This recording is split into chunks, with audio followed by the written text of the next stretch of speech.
Hello and welcome to History with Rhi. In part 1 of this video series, I will briefly introduce the unbreakable code, the German Enigma, and the creation of the Bombe Machine.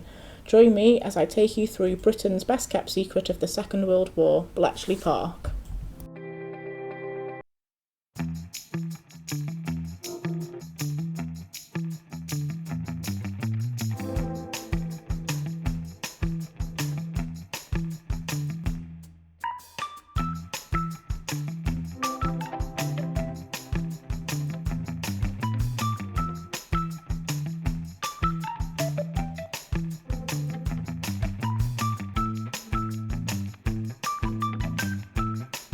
1st of September 1939, Germany invaded Poland, and 2 days later, on the 3rd of September, Britain declared war on Germany.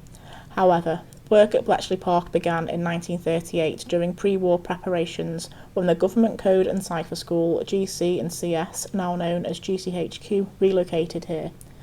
Though their time here was short, on the outbreak of war, they moved back into the mansion at Bletchley Park. By the end of the war, it is estimated that over 10,000 individuals worked at Bletchley. Those who worked at Bletchley Park worked tirelessly behind the scenes to crack the enemy codes and give those fighting on the front line an advantage over the Axis. However, this was no easy feat. Throughout the course of the war, codes were a way for troops to communicate with each other without the enemy knowing.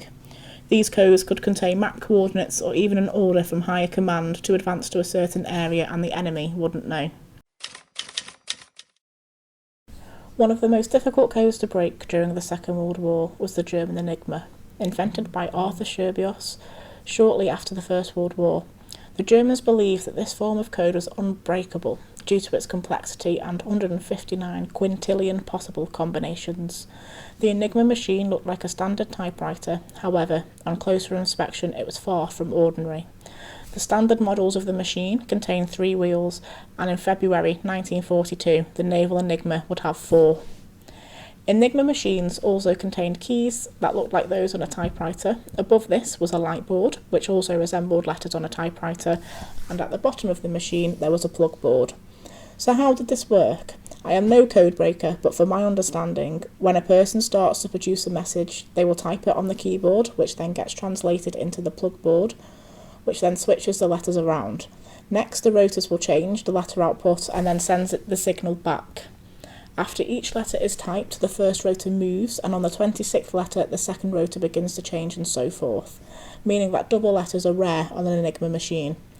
After this, the signal takes a second pass through the plug board, which then corresponds to a letter on the light board, and these are then sent over to the receiver via Morse code. This will only work if the sender and receiver are on the same settings, and the receiver will key in the letters on their machine, revealing the message. Before Bletchley Park and the code breakers, the Enigma had been broken in 1932 by Polish mathematicians, and on the outbreak of war they shared their success with Great Britain, where Bletchley Park in 1940 were eventually able to break Enigma continuously. So how were they able to do this? Many of you may be familiar with the Benedict Cumberbatch and Keira Knightley film The Imitation Game, which highlighted the work of Alan Turing and the creation of the Bombe Machine. Though this film doesn't highlight the full impact of those who work at Bletchley Park, it highlights some of how Enigma was able to be broken. The Bombe Machine was developed by Alan Turing from the information passed down from the Polish, and later redeveloped by Gordon Welchman. It was one of the most important bits of equipment at Bletchley Park, as it helped speed up the processing time of Enigma codes, which at the time were being deciphered by hand. This proved to be a difficult process for the men and women who worked here, as the Enigma would change every 24 hours, and every 24 hours it would produce 103 sextillion possible combinations. The first Bombe was operational in August 1940. The creation of the Bombe Machine had a significant impact on the Allied success, as it enabled the Allies to tap into the German Enigma. An example of this would be during the preparations of Operation Overlord, commonly known as D-Day. The use of the Bombe Machine and the code breakers played a vital part in deciphering the German Enigma, which revealed their plans for the invasion. This allowed the Allies to prepare against this and turn what could have been a German success into an Allied success, and the start of the Allies' victory campaign.